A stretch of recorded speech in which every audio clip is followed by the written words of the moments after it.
Haya wafanyabiashara wenzangu, njooni hapa tuzungumze. Leo tuongee kuhusu usimamizi wa biashara. Mapato, matumizi, uajiri wa watu, uongozi, wa utawala na vitu moja. Mali bila daftari hupotea bila habari. Yaani ni kuhusu uajiri wa nguvu kazi. Iwe na departments. Yes, iwe na departments. As if kama umeajiri watu japo wewe ni upo. Yaani namba 3 ni partnership. Ushirika wa biashara. Na aina nyingi za washirika wa biashara. Nitazisema. Ushirika namba 2 ni joint venture. Partnership nyingine ni ile partnership ambayo kuna hii sasa watu wanaweka hela na share. Kwenye usimamizi wa biashara yako ni matangazo. Hujafanya matangazo au kulipia matangazo, inapaswa ujiulize maswali ya kwamba mimi ninawataka wateja wa aina gani. Nyingine kwenye usimamizi wa biashara ni progress check up. Vitu hivyo vitano vichache vinaweza vikakurahisishia usimamizi wako wa biashara. Kila laheri mfanya biashara mwenzangu. Shosti! Tusemezane. Haya wafanya biashara wenzangu, njooni hapa tuzungumze. Leo tuongee kuhusu usimamizi wa biashara. Watu wengi tumefungua biashara jamani. Kama kawaida tunaongea tunawafanya biashara wetu wadogo wale. Biashara nyingi tulizozifungua zinahitaji usimamizi. Usimamizi wa biashara ni ule namna ya kuangalia biashara yako kwenye maendeleo yake. Inahusu mauzo, mapato, matumizi, uajiri wa watu, uongozi, wa utawala na vitu vyote hivi vyote ndani yake mwamvuli mmoja wa gurudumu hilo la biashara yako tunabidi tuwepo kusimamia ili biashara zetu ziende. Lakini kwenye usimamizi wa biashara kuna vitu tunapaswa tuvizingatie. Nayo ni moja, mali bila daftari hupotea bila habari. Yaani hakuna kitu tutaongea kuhusu biashara bila kusema kuhusu kuweka record. Ni lazima wewe kwenye usimamizi wako uainishe mali za biashara yako, mzigo wa biashara yako na vyote vinavyohusiana biashara yako. Hapa unapaswa uwe na mfumo maalum wa kuweka rekodi za biashara yako.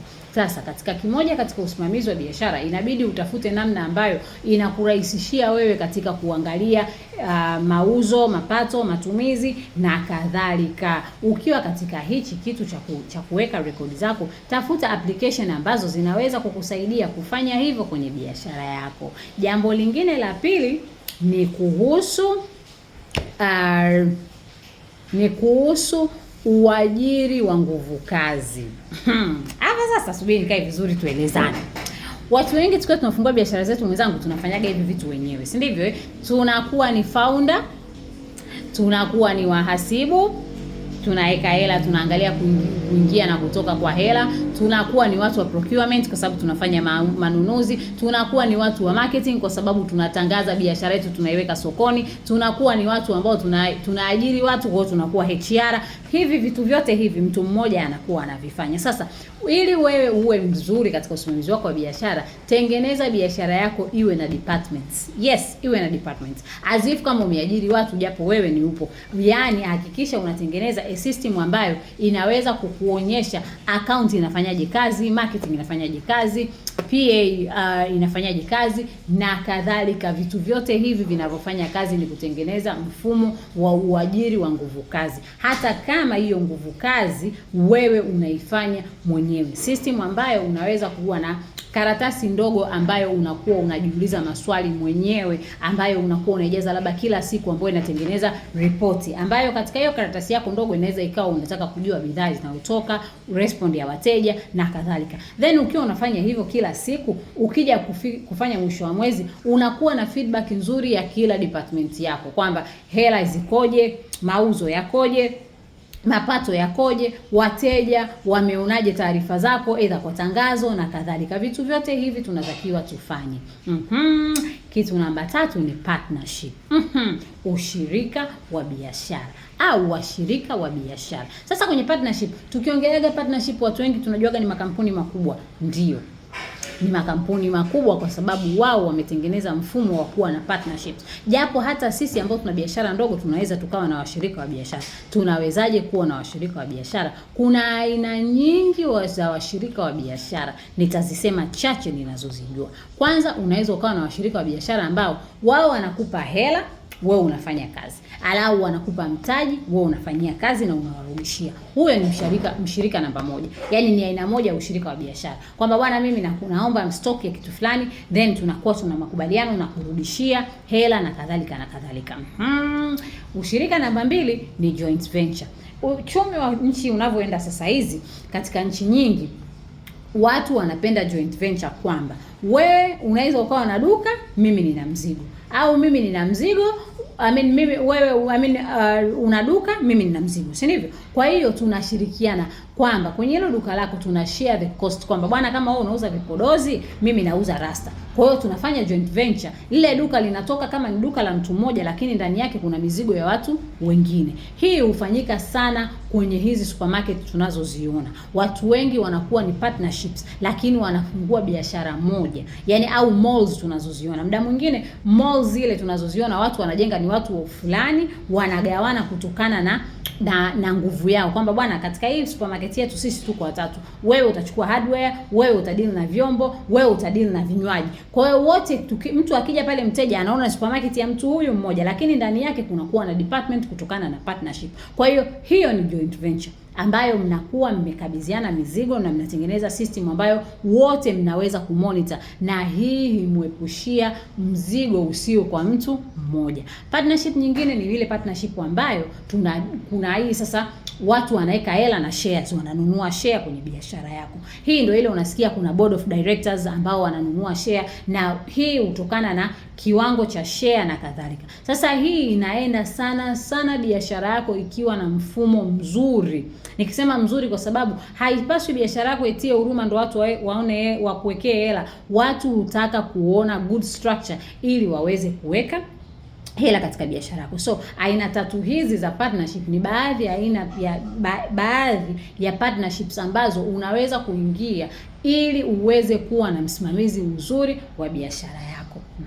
Kitu kingine kwenye usimamizi wa biashara yako ni matangazo. Matangazo sasa hizi kila mtu anafanya matangazo ya biashara yake. Ni jambo zuri sana kwa sababu wafanyabiashara wamefunguka akili na kujua kwamba nini wanapaswa kufanya kwenye biashara zao. Lakini kuna siku tuliwahi kusemezana kuhusu wasifu wa mteja. Wasifu wa mteja ni summary ndogo ya mteja unayemtazamia kwenye biashara yako. Wasifu wa mteja mfanyabiashara anakuwa anautengeneza kwa ajili ya kutarget wateja fulani kutokana na bidhaa, ambao wasifu huu wa mteja ndio unakupelekea aina ya matangazo. Watu wengi mnaofanya matangazo ya mtandaoni, unakuta kitu kinakuuliza umri wa watu unaotaka, nchi au eneo unalolitaka, bei ya vitu, location na kadhalika. Ile yote inakuwa ni summary ya wasifu wa mteja. Kabla hujafanya matangazo au kulipia matangazo, inapaswa ujiulize maswali ya kwamba mimi ninawataka wateja wa aina gani, wa umri gani, je ni wa mama, je ni watoto, je ni vijana na kadhalika. Hivyo vyote ndio inakudrive matangazo yako yaelekezwe kwa hao wateja. Hapo tunaongelea kwenye matangazo ya mtandaoni. That goes kama ni mtu unaifanya unatangaza matangazo yako kwenye redio au kwenye television. Unaona kuna matangazo ya aina fulani yanatangazwa katika muda fulani. Unakuta matangazo kwa ajili ya shule yanatangazwa kwenye kipindi cha habari saa 2 pale. Unakuta matangazo ya shule, sijui usajili wa shule, sijui kitu gani. Kwa nini? Kwa sababu wanajua saa 2 ni wazazi wanakaa kuangalia habari, na wazazi hao wana watoto wanaotaka kwenda shule. Kwa hiyo tangazo lile linakuwa ni tangazo kwa ajili ya mtu specific, mzazi, kwa ajili ya kutangaza shule. Kwa hiyo right timing, right advertisement to the right audience. Sawa? Hicho ni kitu kikubwa sana kwenye matangazo, tunapaswa kujua kama moja ya usimamizi wa biashara. Kitu kingine tunachopaswa kujua kwenye biashara zetu ni usimamizi wa biashara ni progress checkup. Yes, ni lazima tuwe tunafanya maendeleo ya kukagua biashara yetu kila mara. Ndio. Huwezi ukawa na biashara ambayo huikagui. Huwezi ukawa na biashara ambayo wewe hujitoi makosa. Huwezi kuwa na biashara ambayo wewe hufanyii kazi feedback za wateja. Huwezi kuwa na biashara ambazo wewe stock mpaka zinaharibika unazo. Huwezi kuwa na biashara ambayo wewe unaweka bidhaa ambazo hazitoki na wewe uko nazo. Huwezi kuwa na biashara ambazo haziongezi wateja, zinabaki na wateja wale wale. Na hii ni kutokana na nini? Hii ni kutokana na kuwa mzembe katika usimamizi wako wa biashara. Usimamizi wa biashara ni lazima uwe na progress check up every time. Inaweza ikawa kwa wiki, inaweza ikawa kwa mwezi, inaweza ikawa kwa miezi mitatu na kadhalika, inategemea ukubwa au udogo wa biashara. So hakikisha, ndugu mfanya biashara mwenzangu, uwe na usimamizi wa biashara kwenye maeneo haya tuliyoyataja, ambayo tunafanya recap, ambayo tunasema ni maeneo ya progress check up. Lazima tuwe tunakagua biashara yetu. Tunatakiwa tuwe na partnership ambao ni washirika wa biashara. Tunatakiwa tuwe na matangazo ya biashara yetu. Tunatakiwa tuweke rekodi za mali tulizonazo, na pia tunatakiwa kuwa na kitu kingine cha mwisho, ni uajiri wa nguvu kazi. Yes, kwa hiyo kupitia vitu hivyo vitano vichache vinaweza vikakurahisishia usimamizi wako wa biashara. Kila laheri mfanya biashara mwenzangu. Shosti! Tusemezane.